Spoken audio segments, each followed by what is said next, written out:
You hit the headlines this week with your question to Boris Johnson at Prime Minister's Questions on the idea that there should be an immediate public inquiry into what's happened on coronavirus.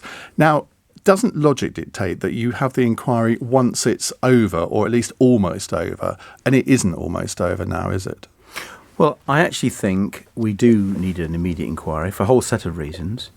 First of all, the people who be involved in that inquiry aren't the ones who are really in the front line combating coronavirus and helping patients who are suffering. There are a small number of politicians and officials. So I think Boris Johnson's argument against an immediate inquiry is completely wrong. Moreover, we've got to learn the lessons fast. Other countries have already set up inquiries.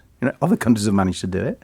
And they've got, quite tight timetables because they want to make sure that they do learn the lessons. They do learn from the mistakes as quickly as possible, because it could be a second wave. I welcome the fact that the Prime Minister at long last committed to the principle of a independent inquiry. I'm glad I managed to get that out of him. Because he hadn't said that before, had he? It was, I was... He hinted at it, but hadn't actually quite said it. To be honest, I'll be frank with you here, I was a bit surprised I got that out of him. So was I. But I've been pushing and pushing. I led the charge on this, and I eventually scored a goal, and I'm pleased about that. But he's still not put down a timetable. And I've written to him, and I've said, we need a timetable. The grieving relatives, the family and friends of the tens of thousands of people who died, they want this inquiry. Our country needs this inquiry. And so I've said, look, give us a timetable. Tell us who the chair should be. Give us the draft terms of references. Make it clear that it's going to be under the 2005 Inquiries Act, which gives real power and real teeth to the inquiry. And I've yet to have an answer. But I'll be pushing that, because the answer now, he's agreed to the principle of it, we need to know when, and as soon as possible. You see, I would say it's impossible to know when it can start, because it's a bit like if you had said in 2003 we should start the inquiry into the Iraq War now, before really anybody had any sight of when the whole issue would come to an end. No one would have thought that was sensible. Well, Boris Johnson did. Boris Johnson in October... Well, he may have been wrong.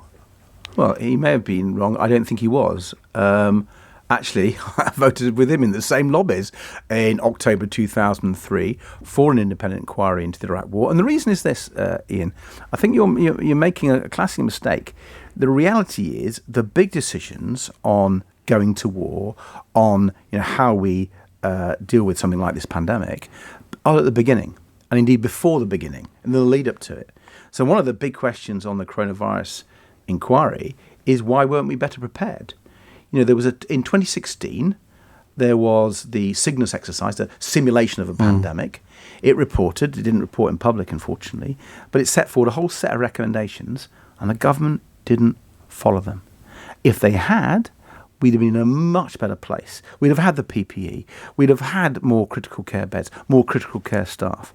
And so, the inquiry can start looking at these issues, and it can start looking at them now.